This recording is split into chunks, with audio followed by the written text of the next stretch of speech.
ማርች 17 የዕለቱ መልእክት ርዕስ የክርስቶስ ስልጣን በቤተ ክርስቲያን ላይ።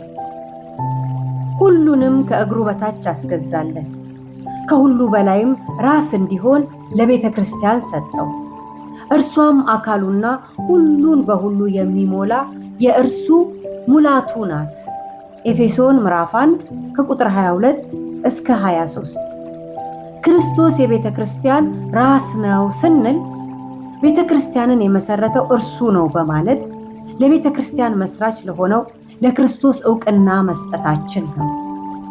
በዚህችም ዓለት ላይ ቤተ ክርስቲያኔን እሰራለሁ፣ የገሃነም ደጆችም አይችሏትም። የማቴዎስ ወንጌል ምዕራፍ 16 ቁጥር 18። የቤተ ክርስቲያን የሚያስተዳድረውና የሚመራው ማንም ሳይሆን መስራቹ ራሱ ክርስቶስ ነው ማለታችን ነው። ቤተ ክርስቲያን የክርስቶስ አካል በመሆኗ ክርስቶስ የመሰረታትን ቤተ ክርስቲያን የገሃነም ደጆች እንደማይችሏት ማወጃችን የጌታችን ቃልን መሰረት መደረጉ ሊዘነጋ አይገባውም። ምልልሷ እንደ ክርስቶስ ሊሆን እንደሚጠበቅባት በማመን ነው። የመሰረታት ቤተ ክርስቲያን የክርስቶስ አካል በመሆኗ ክርስቶስን መከተል፣ መምሰልና መታዘዝ ይገባታል። ቤተ ክርስቲያን ሕያውነቷ የሚታወቀው ክርስቶስን ማዕከል ስታደርግ ነው።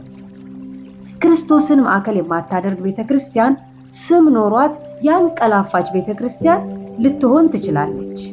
ራእይ ምዕራፍ 3 ከቁጥር 1 እስከ 3። ከክርስቶስ የተቀበለችውን ወንጌል የመስበክ ተልእኮ በታማኝነት መወጣት ይገባታል። እንደ ዲዮጥራጥስ ያለ አመራርና እንደ ቆሮንቶሶች ያለ መከፋፈል የቤተ ክርስቲያንን መንፈሳዊ ውበት የሚያደበዝዙ ጉዳዮች ስለሆኑ መታረም ይገባቸዋል።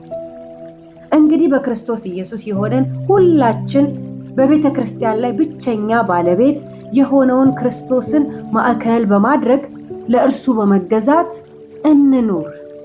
ይከበር የክርስቶስ ስልጣን በቤተ ክርስቲያን ላይ።